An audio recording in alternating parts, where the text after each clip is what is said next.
Hi, everybody. Welcome. Welcome, everybody. Thank you so much for joining us. We are all family here tonight. I am thrilled to have you. I am coming to you from not my normal location in Virginia, but from Sonora, California. So, welcome, welcome, welcome. I'm so delighted that you are going to be with us tonight. It is going to be a very, very interesting night. We are going to be looking at voting rights in a state, not in the South, but in a state in literally New England. And I think it's very, very important for us to see that voting rights challenges exist in all 50 states. They may look a little different, and the people fighting them may not be carrying Confederate flags, but voting has been a challenge in all of our states.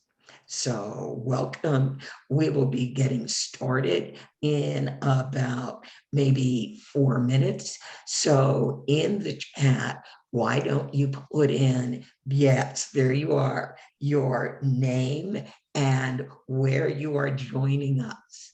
And I've got some of my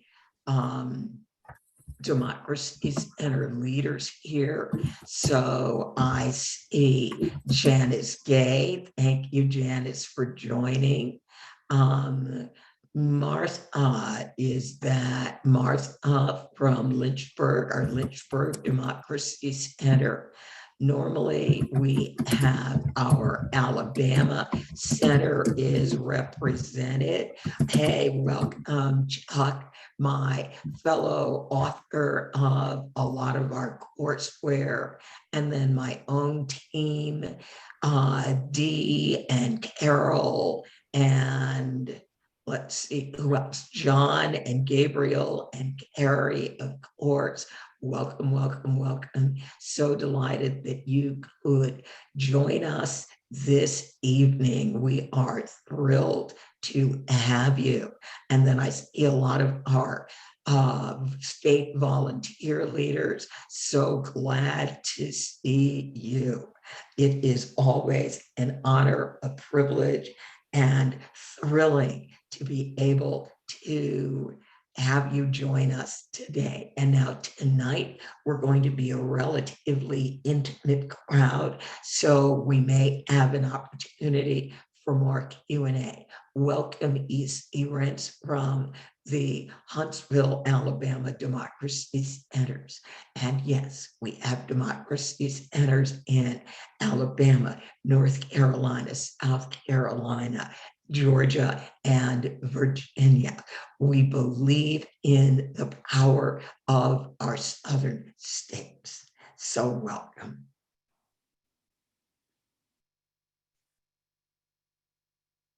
And we're going to be letting people in the room for about another minute. So we are ready to get started.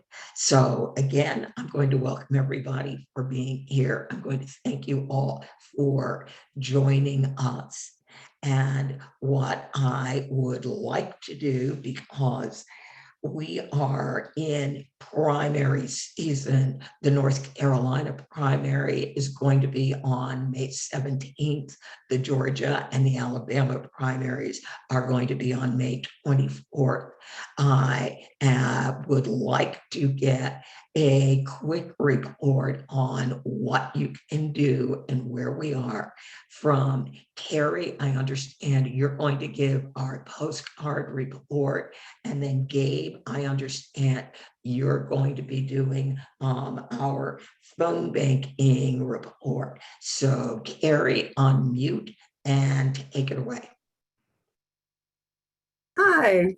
So we're in the middle of postcarding all 3 states, which is pretty exciting. And Dee just came on too. She's probably got more of a handle on the numbers in terms of what we've done so far. but those numbers will be rapidly changing. And we've got Alabama actually with a mail deadline in May. So we have the longest time to write to Alabama. And Georgia and North Carolina a little sooner, mid to late April. And I don't know what else to report except that we need more postcarders, and we're cruising right along with those 3 states all at once, which is an interesting and fun thing to be doing. Do you Yes. add anything about numbers so far? 1 second, Dee. Let me make you a co-host if you are not already.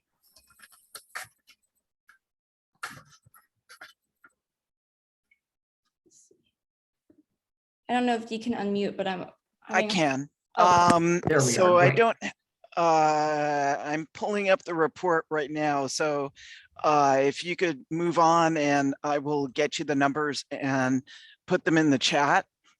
Sorry, I came here from, being on the road. So I don't Right. have that at the tip of my tongue right now, Sorry. but I will in about Alrighty. 5 minutes. Okay, great. Beautiful. Also, I'll just add that Andrea put in the chat, Alabama is the only state that does not have early voting. It's same day voting, which is why our mail deadline is later. And also North Carolina has the wonderful early voting where you can actually register or fix your registration all on the same day that you go to vote in person early. So that's something that we're plugging in phone banking, which is a good segue to phone banking.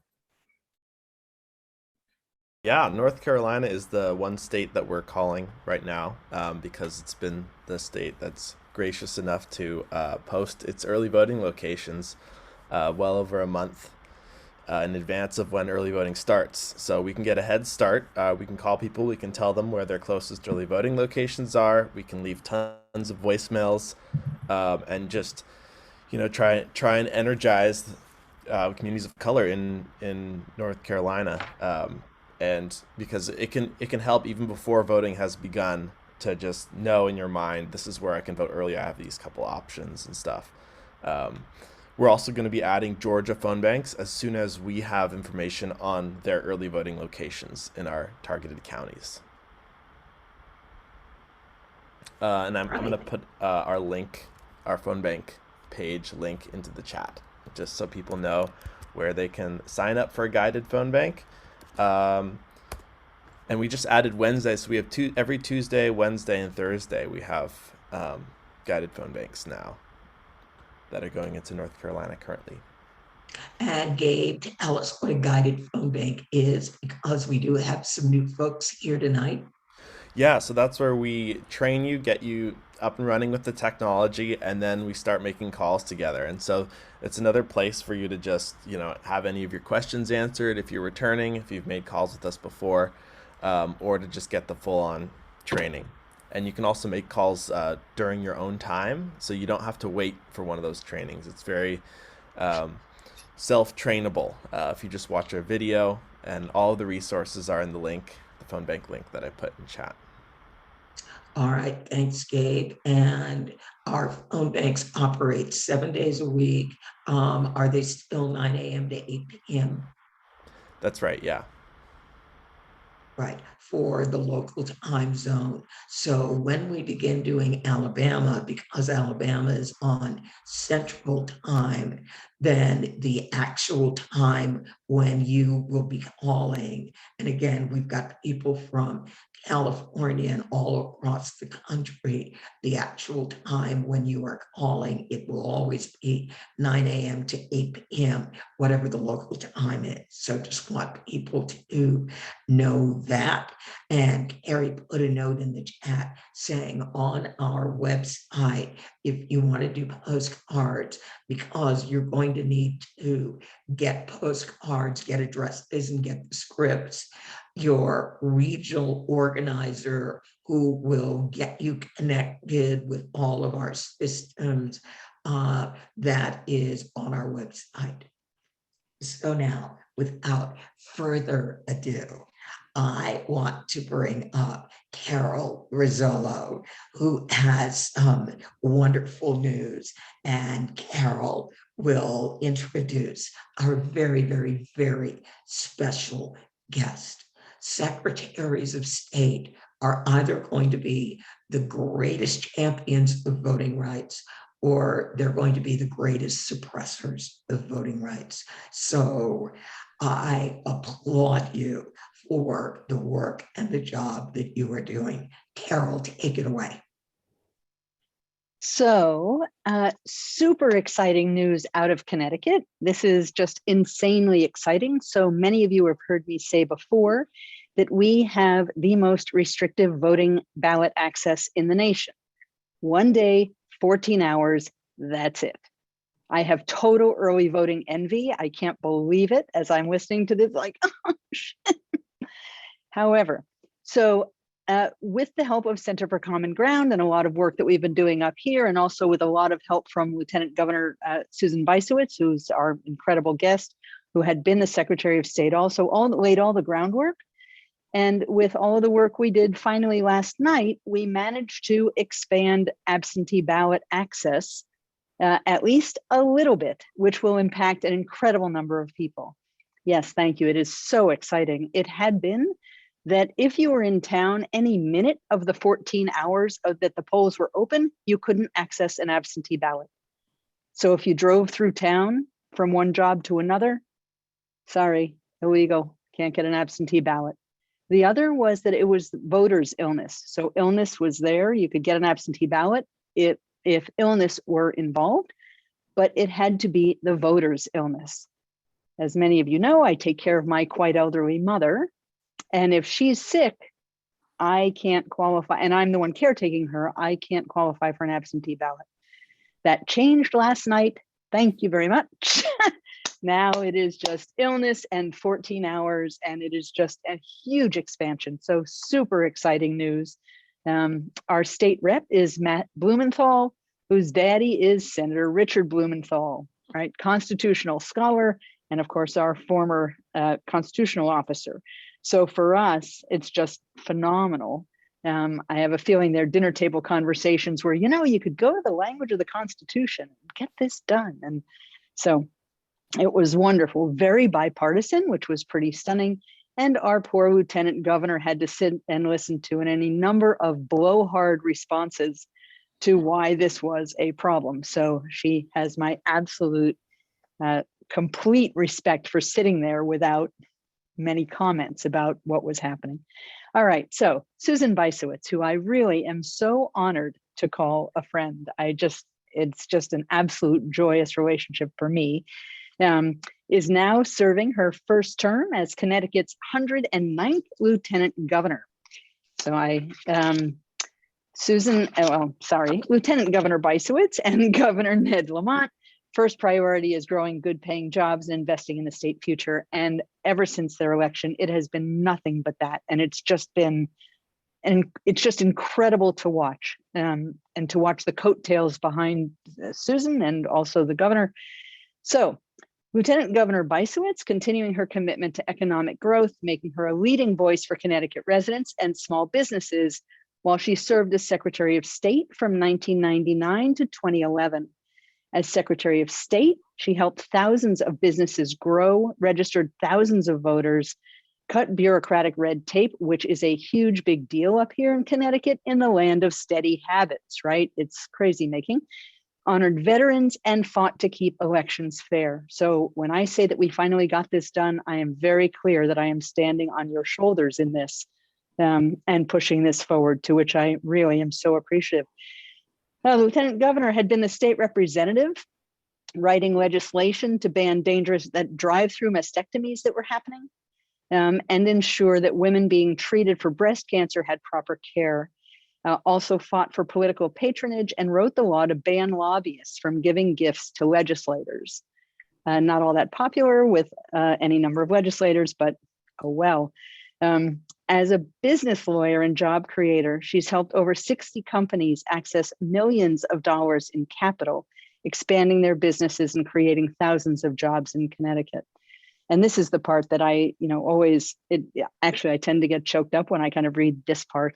The lieutenant governor was raised as the proud granddaughter of immigrants who came to Connecticut from Poland and Greece with nothing but the hopes for a better future.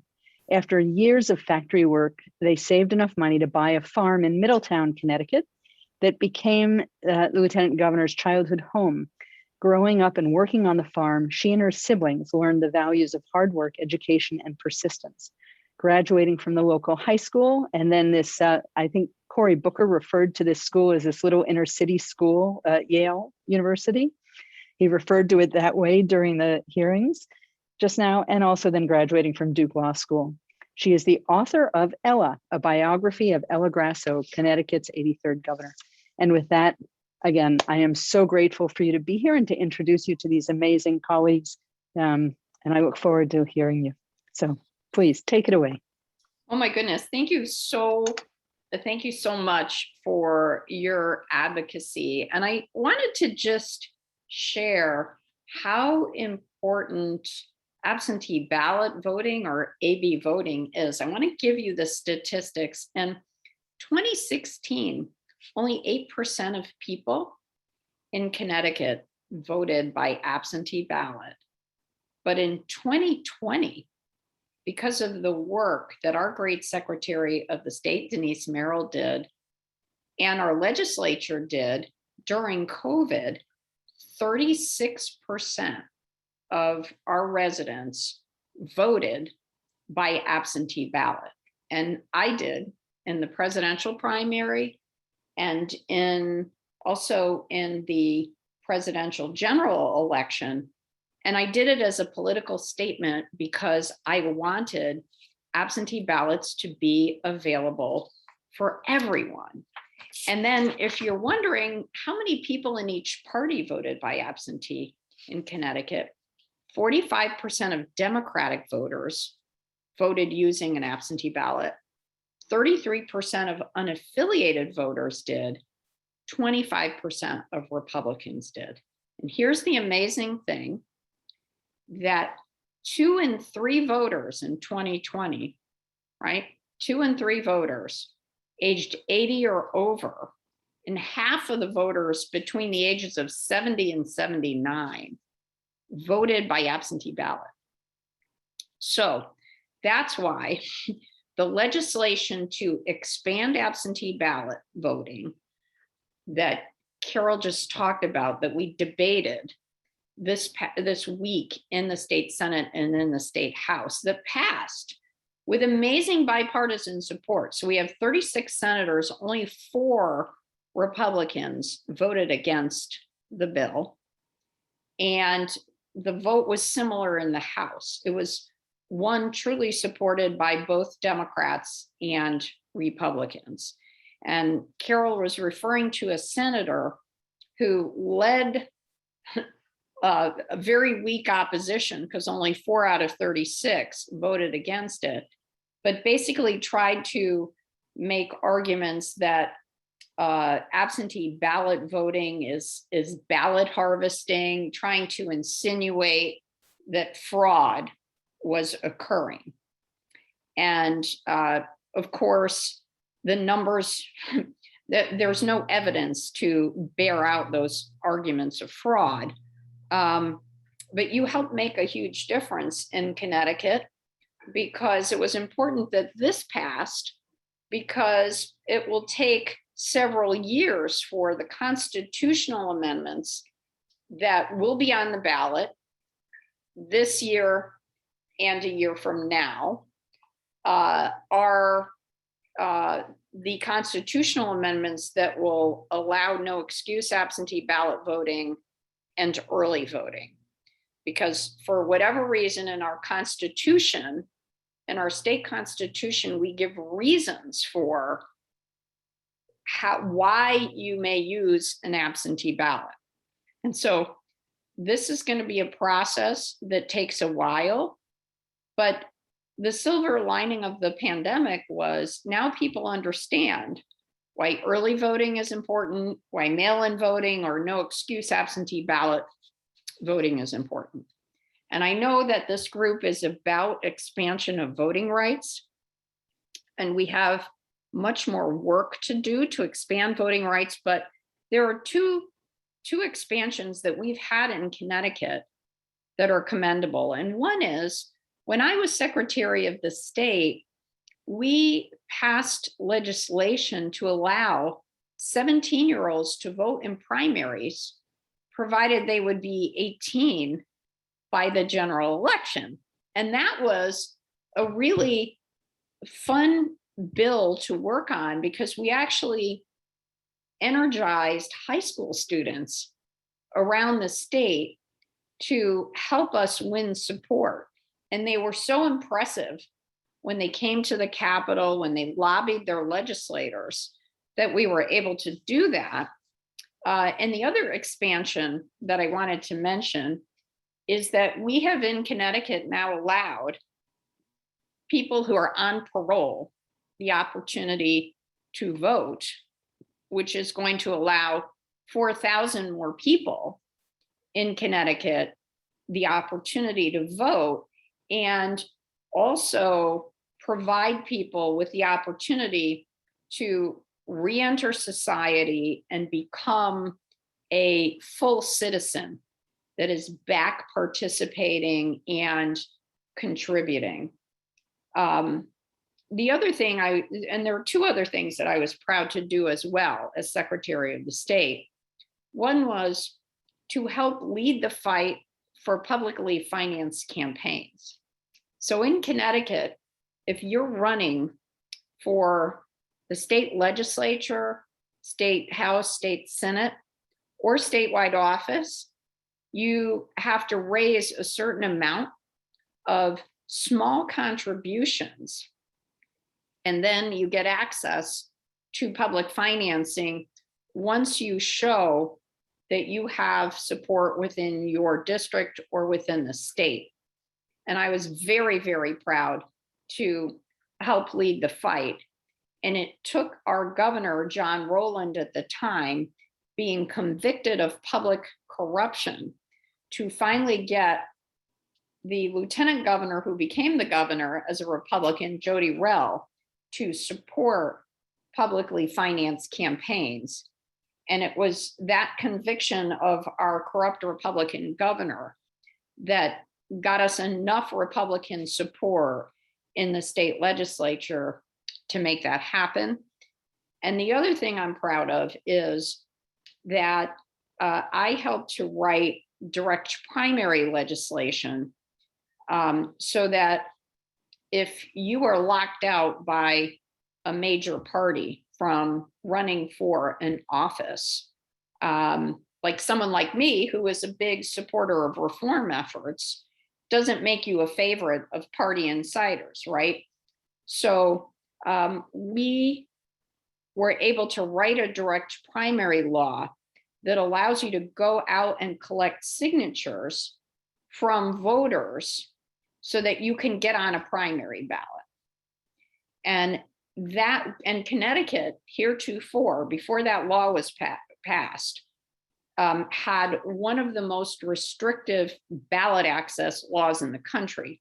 In most states, if you want to be on the ballot, all you got to do is get a couple of signatures or pay a small filing fee to get on the ballot. Whereas in Connecticut, before this law was passed, you had to go to a convention, get 20% of the convention delegates to support you in order to get on the primary ballot. So, that's something I was very proud to do, along with getting optical scan voting machines. Those are the ones that provide you with a paper receipt for every voter. That was, I think, really important, because we had, and first the Connecticut folks were on the call, you might remember those old lever voting machines where there was never a piece of paper that showed how you voted. So if the machine broke halfway through, you'd never know if your vote was even counted, whereas you would have that a peace of mind with the optical scan voting machines. And the final thing I was proud to do as Secretary of the State was to have a centralized voter registration system so that every town, and we have 169 of them in the state, had a central voter registry to prevent somebody from being registered in more than one place at once. So it protected against voter fraud, but it also protected voter rights, because it made sure that people couldn't be removed for inappropriate purposes. So protected voter rights and prevented voter fraud. And the Help America Vote Act, which was written in part by Chris Dodd, one of our senators from Connecticut, I urged him to require every state to have that centralized voter registration system to prevent people from being removed from voter rolls. So those were some of the things that I did as Secretary of the State, but the fight continues, right? Voting has really been at the forefront of people's minds during the pandemic. And when Governor Lamont made his State of the State address in February, one of his top priorities for this legislative session was to expand absentee ballot voting, and for the future to have early voting and no excuse absentee ballot voting. So we were very proud to see that happen. And the other two things I want to brag on, since we have folks from all over the country, was we were very proud in our first year to raise the minimum wage to $15 an hour, to pass a paid family medical leave law, one of the best in the country, that is now up and running and providing benefits to about 21,000 people a month. So we're really excited about that. And so I'll stop, because I would love to just talk to people about what's on their minds, but we've got more work to do. And so thank you all for what you did to help us get this absentee law over the finish line last night.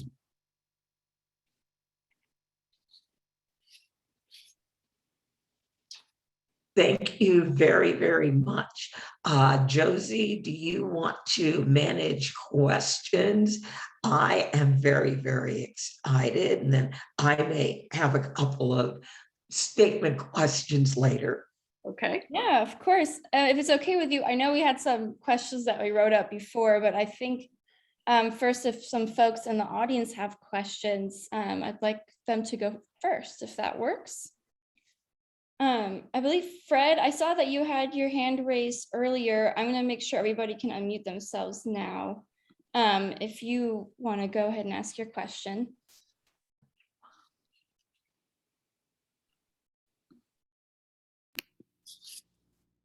Fred, go ahead. Okay, yeah, I have two suggestions for you that I'm trying to circulate as much as possible, okay? One is that the governors do as much as they can to get the students in the public schools and colleges registered. I don't know how much authority governors have over the individual school districts, but I'm figured that they have some power, and especially with state colleges, you know, community colleges, that kind of thing, getting the kids registered, I think is very important, especially in this election coming up. The other thing I want to pass on to you is this. In the Congress recently, the John Lewis bill failed to muster enough votes to make Election Day a national holiday, okay? And I'm sure you know that. And anytime you try to make something a holiday, it requires an act of the legislature in order to do that. However, I want to pass on this idea to you. It does not require an act of the legislature for a governor or a president to declare a day of Thanksgiving. which has been done many times in our past, especially with what's going on in Ukraine. I think it would be a terrific idea if President Biden would simply say, the first Tuesday after the second Monday in November is going to be a national day of Thanksgiving where we celebrate freedom. And any governor in a state is also free to declare a day of Thanksgiving. And that has the same effect as a holiday. You don't need the legislature to pass a law making a day a holiday if a governor or a president were to declare a day of Thanksgiving. And again, I think this is something that would greatly help in voter turnout, as well as getting the college students registered. So I'm done. I just wanted to pass that on to you and whoever else might want to take action. I appreciate that, and I will pass that on to our governor. And I'll tell you that as Secretary of the State and Lieutenant Governor, I would routinely visit high schools and register hundreds of kids to vote every time I did that. And you're right, college students, especially community, public colleges and universities are also prime targets for that. So love this. And if you have one more quick thing, if you have access to Chris Dodd and Dick Blumenthal, where I'm sure they have access to President Biden. So saying that is a way to make Election Day a national holiday.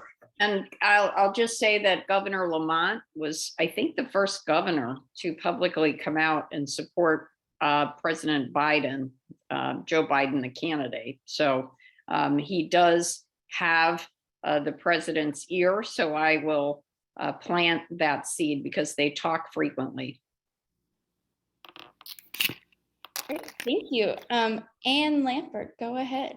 Hi, I had originally had another question, but I realized that this is a very much of a voter-centric situation. Could you please explain specifically what was accomplished with this absentee voting legislation last night, and what has to happen for it to become law? Well, it will become law because the governor will sign it. It doesn't require an amendment. There's no amendment required. Nope. Right. No. And what specifically does it allow for? So it allows, it's a much broader definition of what illness or sickness was. And we were concerned that some election officials were reading that very narrowly. So that's expanded, and also the opportunity for those who provide care, as Carol was saying, is expanded as well. Now, here's the thing that is very frustrating. So our Constitution has specific reasons why why you must use an absentee ballot, or you can ask for an absentee ballot, I should say. You're out of town, you have a religious issue on that particular day, or you're working at the polls, and there should be no excuses listed in the Constitution. And so that's what we're working for. And I'll just say that we had a law during the pandemic which just said that you can use an absentee ballot for any reason. Right. And that's what we hope to get to through the constitutional amendment. But in the meantime, we have a little bit of an expansion of the definition. And what is the timing of the constitutional process? So over the next couple of years, we have to have the votes on early voting, right? So people can vote a week, 2 weeks before the election, the way some states do. And then there's another vote that will happen on getting rid of the excuses for absentee ballots in the Constitution. So literally, this is going to take a couple of years, unfortunately. Are these referenda? It's going to be a ballot question. I see. Constitutional questions are on the ballot. And here's the funny thing. A year or two after I was Secretary of the State, the current Secretary of the State, Denise Merrill, put an initiative on the ballot to get rid of the excuses for absentee ballot voting. People either didn't understand it, the language of the question, or we hadn't gone through the pandemic to truly appreciate why something like this would be important. And I think now people get it. And to have almost 40% of the population vote by absentee ballot, and a huge number of older voters, Right. that I think really demonstrates how much people really want to have that. Thank you. Thank you very much. Great, thank you. Chuck, take it away. Thanks so much, Jody and Andrea. Thank you for all of the work that you do with the center. It's a real pleasure to work with you and others here, and a real honor to have you with us tonight, Susan. I wanted to ask a rather indelicate question that's being discussed a lot in academic circles these days, but doesn't often find its way into the mainstream. Okay. And let me just preface my comment by saying another Secretary of State passed away the other day, Madeleine Albright, and you might know that the last book she wrote was a warning about the rise of fascism, globally and here in the United States. And just fundamentally, I think most folks know, but I'll just drop a couple of points here, that it starts with the merger of state corporate interests, right? That's how Mussolini defined it. White supremacy wraps around it. Religious nationalism, which is on the rise in this country.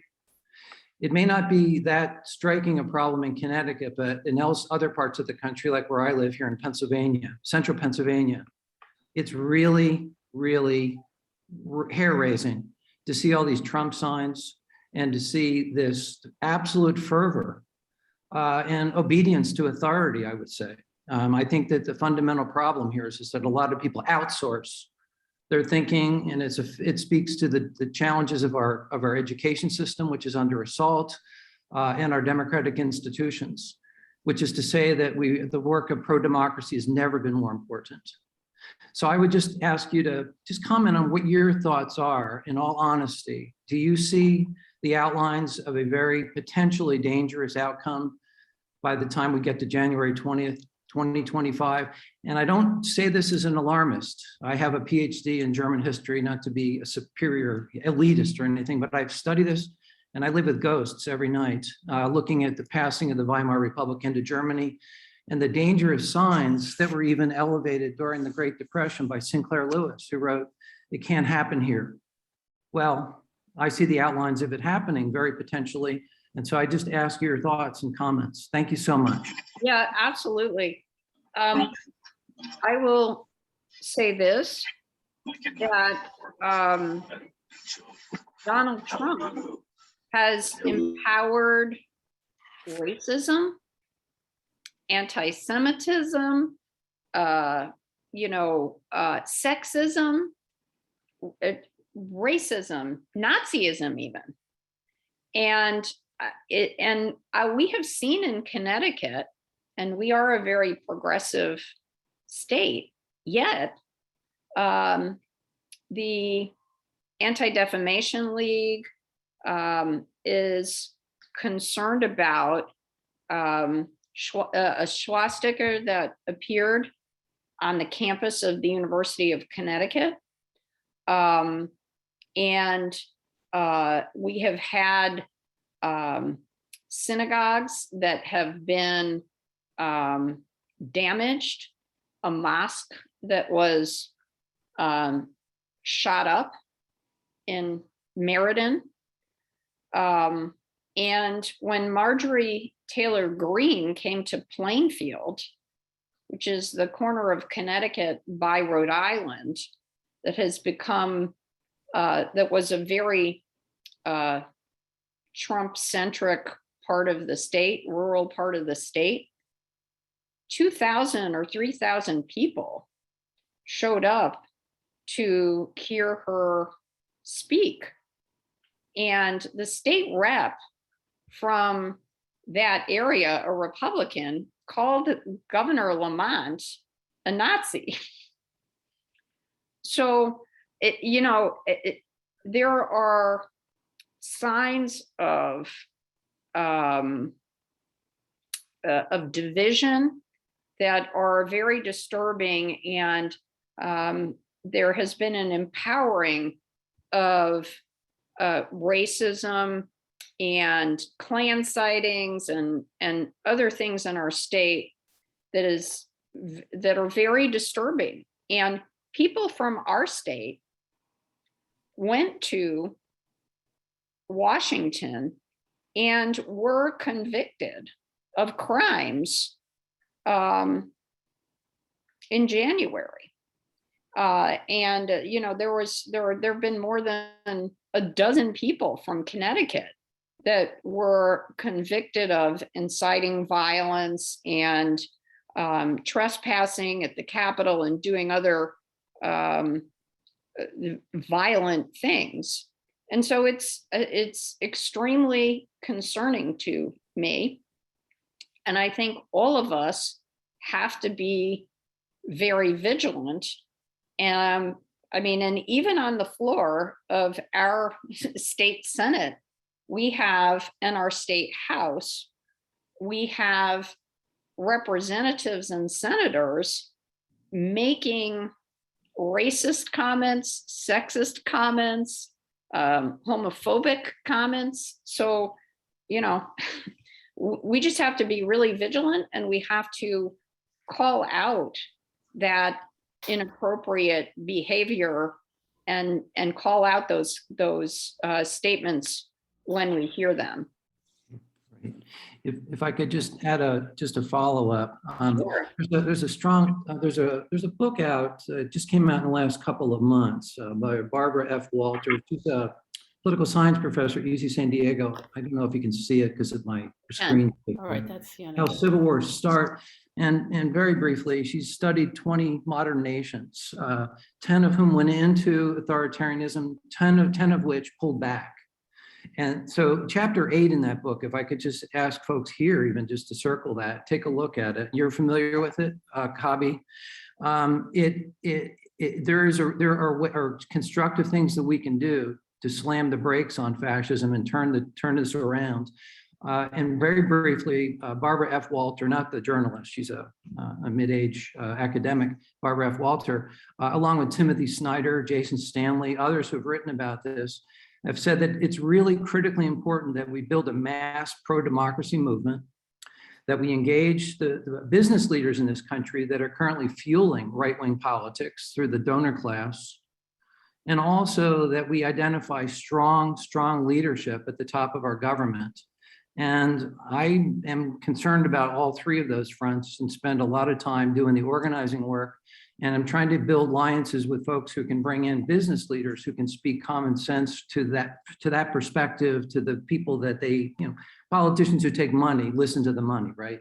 So there are some real constructive things we can do. So I hope you'll take a look at that, pass that on to Governor Lamont, and even get that to the attention of President Biden if you're able to do so, because the warning signs are here for us.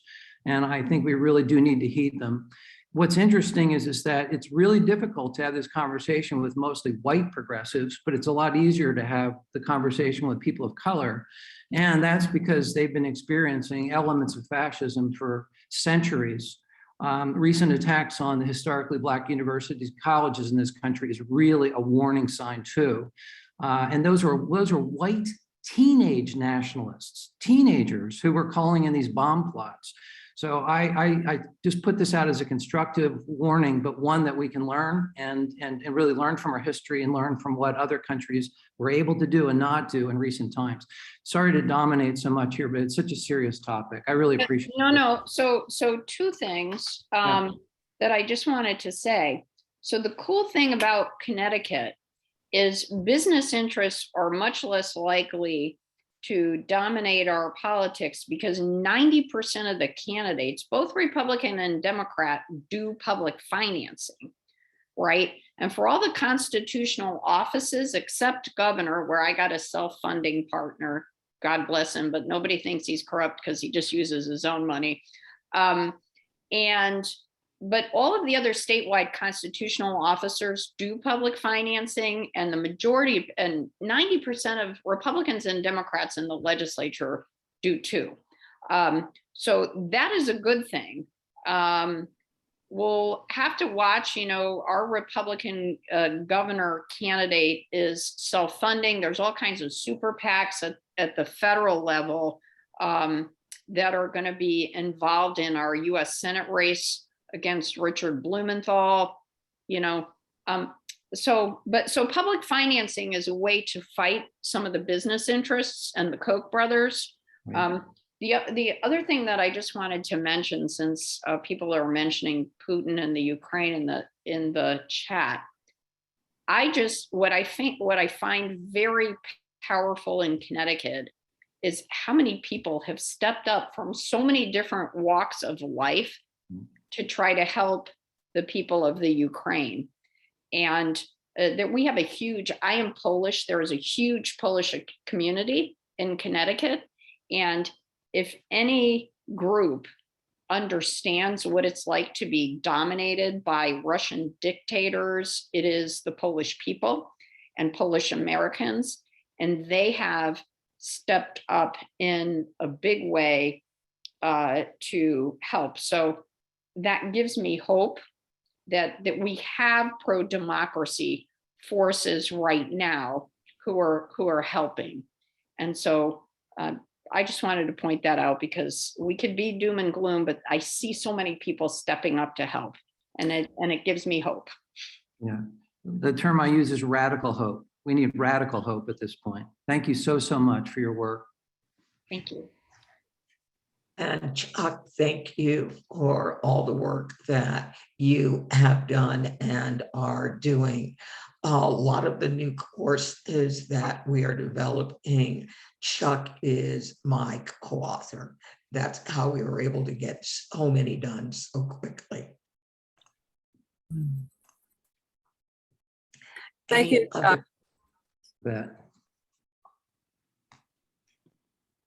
Oh, go ahead, Carrie. Oh, I just wanted to thank Chuck for bringing it up because I think we're all thinking about this at night too. And yeah, that's all. All right, Kabi. Hi. Hi. Hey, great to see you. Yeah, I'm in Virginia too, and it really is a problem with campaign laws here.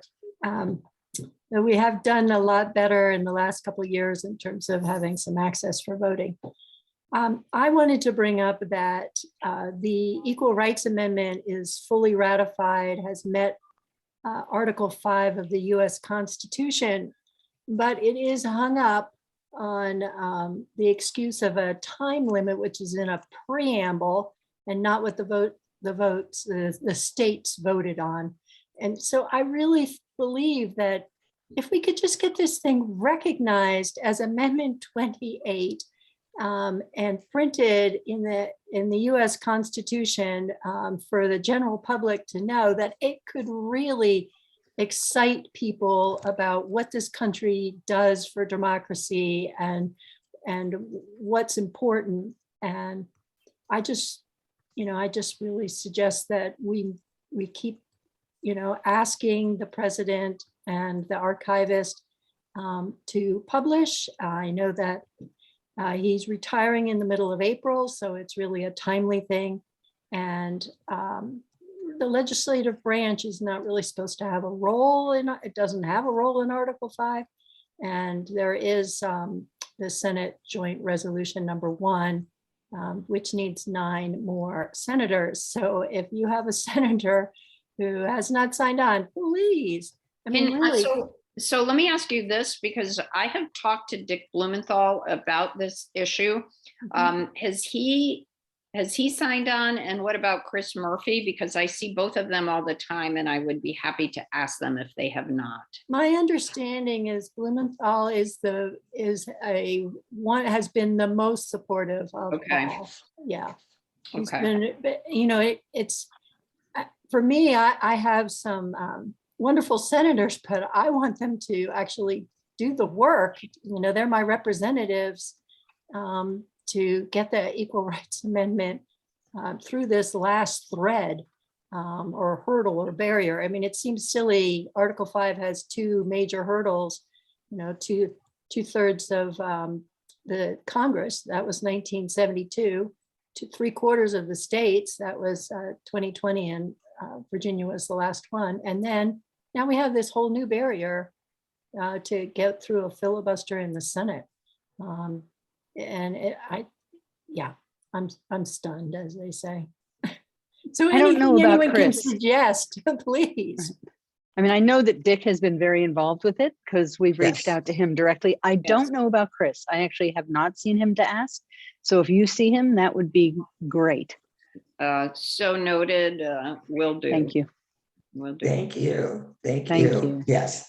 Yes. I was able to work through some back channels so that back in, I believe it was February, when there was the big march in DC in front of the White House, that President Biden and Vice President Harris came out in support of having the archivist publish the Equal Rights Amendment as the 28th Amendment.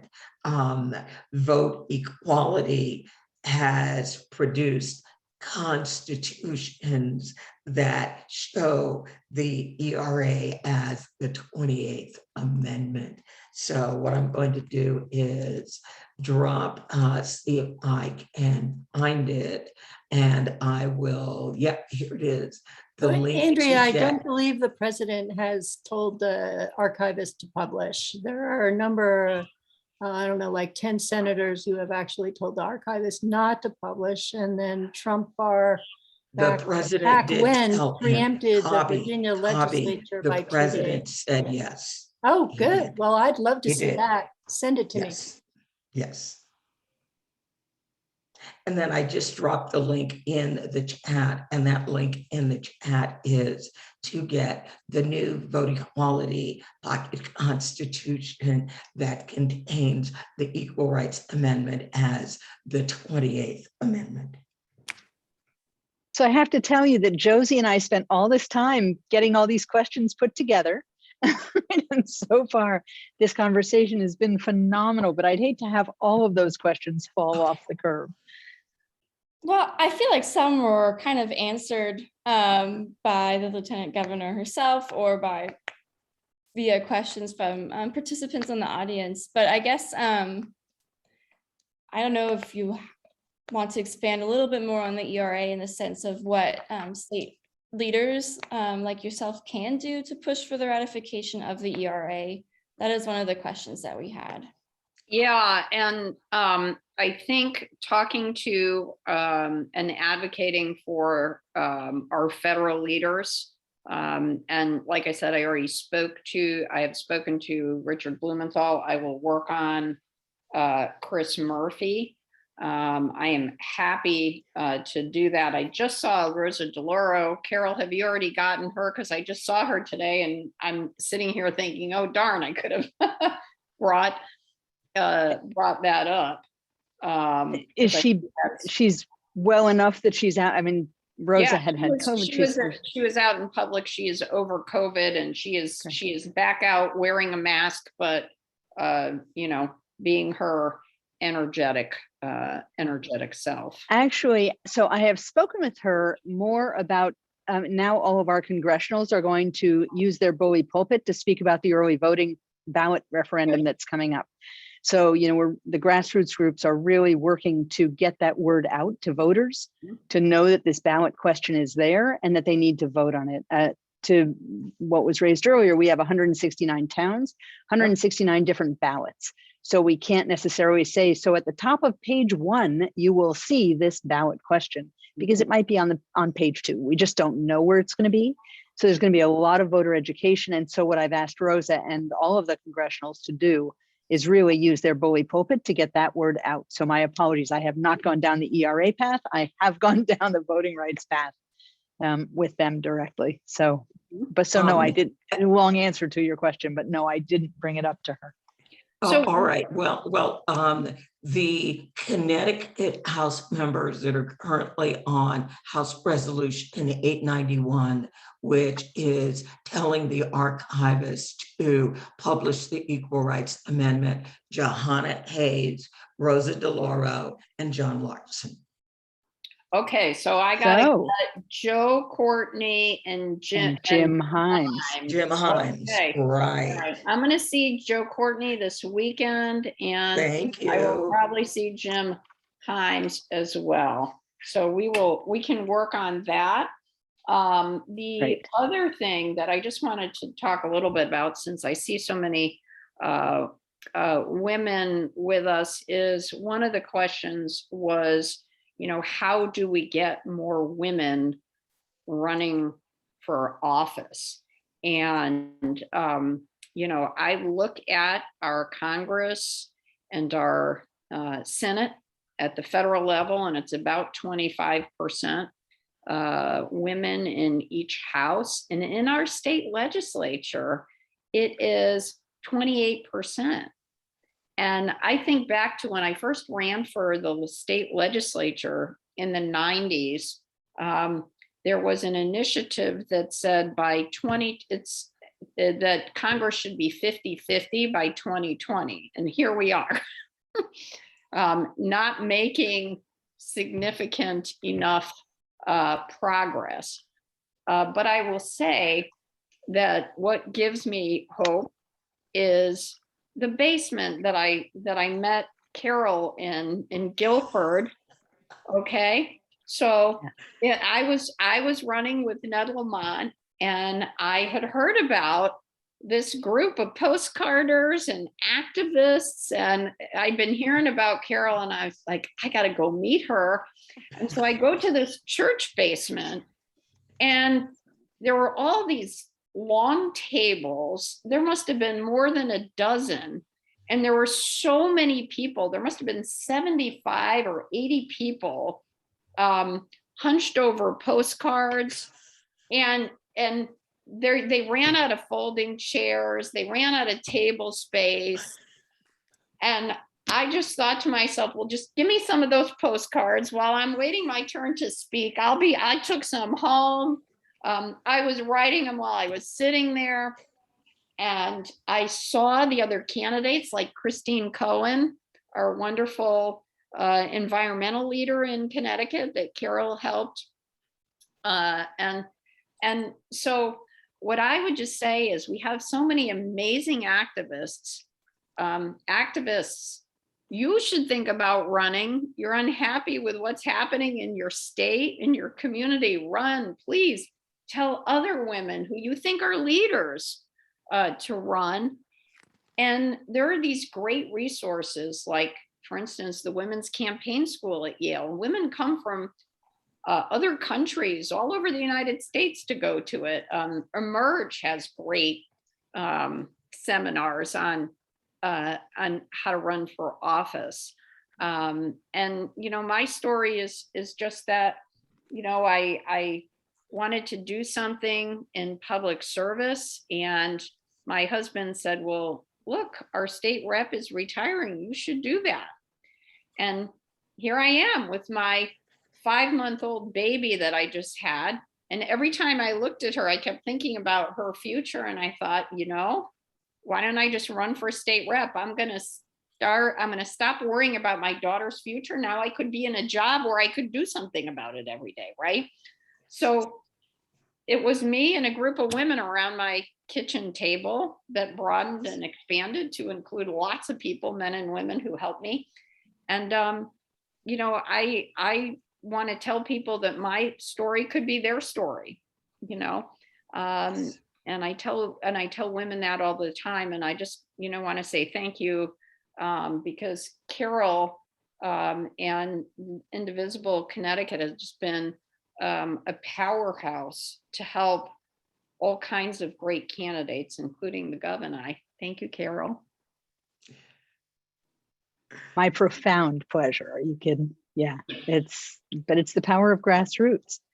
Totally the power of grassroots. One of the things I will say that stops a lot of women, and it certainly stops women who I know of a certain age and a certain level of ability to actually run, is that the pay is $28,000 a year.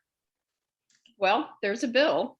I know. Bill To increase it, but to increase it to 44,000. Yeah, no, it's so what you get are either people who are retired, people who are independently wealthy, or who have a spouse that, you know, makes enough money so that that second income isn't important to them. But yeah, it's and you know, I used to think we had a lot of women in the legislature because the salary was so low. But we've been losing women in the legislature because now, you know, women have other much more financially rewarding opportunities. Yeah, that's true. yeah, I know we are right up to time, but Susan, I'd like to ask you just to speak a little bit about the challenges of running as a woman. I mean, you're a petite woman, and yet when you stand in front of a room, you command the space.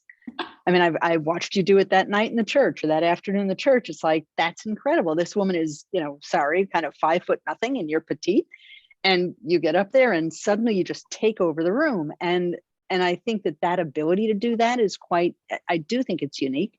I think it's impressive as hell. But I also just kind of want you to speak. I mean, you're speaking a little bit about the challenges of running as a woman, but what are some of the challenges, and how have you gotten past some of those? Sure. Well, you make me laugh because as you were telling that little story, I was thinking to myself, the best compliment I ever got was some man said to me, "Susan, you don't act like a short person." Okay. And you know, with my heels I'm 5'6", but okay. But yeah, but I weigh 105 pounds, so I'm a small person, but no. So here's the thing. Everything I know about politics and public service comes from door knocking. That was the most amazing experience when I went to how to run for state representative 101, you know, this little seminar that House Democrats had in Connecticut. And they said, if you want to win, you got to go door knock. And I started doing it. And I started after a couple of weeks to realize how powerful it is to connect with all kinds of people. Mm-hmm. And in my town, Middletown, Connecticut, it literally is a microcosm of Connecticut. You know, there are some wealthy suburbs, there are some very rural areas. We have an urban center that's very poor. We have, you know, places where working families live very modestly. I mean, we have the whole continuum from very poor to extremely well-to-do, you know, in 15 square miles. And the experience of connecting with people one-on-one, talking to people about what matters to them, and being able to have that conversation with all kinds of people, all ages, all races, and connect with them, I think was just probably the best thing, you know, that I ever did. And I think one of the reasons I was able to do it actually is because, you know, from kindergarten to high school, I went to a very diverse public school, 33% people of color, you know, in my high school and middle school. And so that probably helped.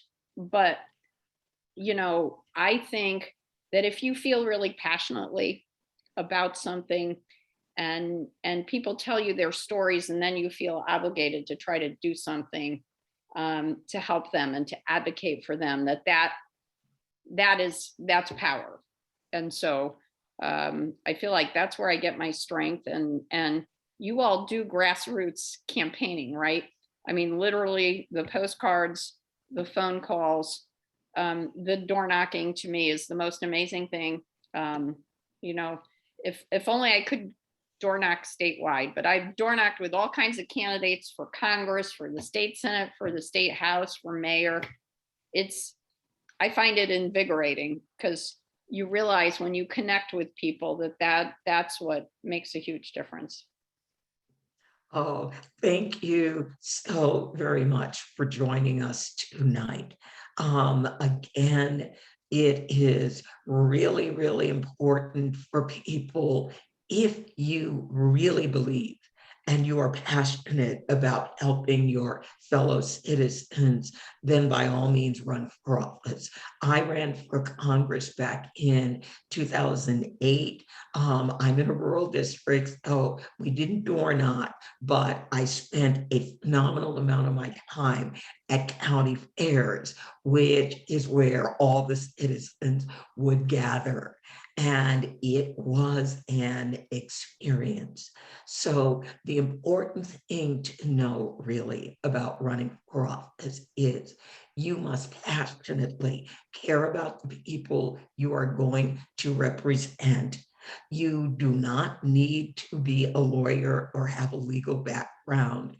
You must have the patience of Job to meet hundreds of people each and every day, and in many instances, sort of say the same thing over and over again. And you must be willing to listen.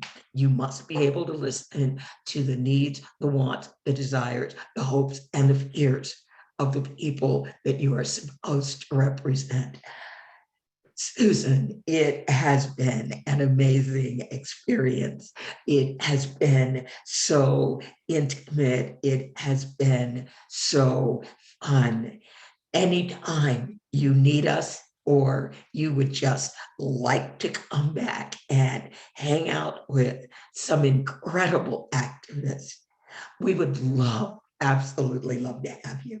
Well, thank you so much, Carol, for inviting me. Thank you all for having me. It's been so much fun talking with you, and thank you for what you do collectively. You are powerhouses and you're making a difference every day. So thank you so much. All right. Thank you. Thank you. Thank you. All right. And then there's a little note and a thick skin. All right. Yeah, that helps too. So everybody, thank you so very much for joining us tonight in what was probably one of our most intimate little Thursday evening gatherings that we have had. So please, if you are not already postcarding with us or phone banking with us, texting will begin in the middle of April. So please, thank you all so much for everything that you do. Thank you all so much. Good night. Good night, Stay tuned everybody. for a follow-up email on how you can get involved. Good night. All right, great.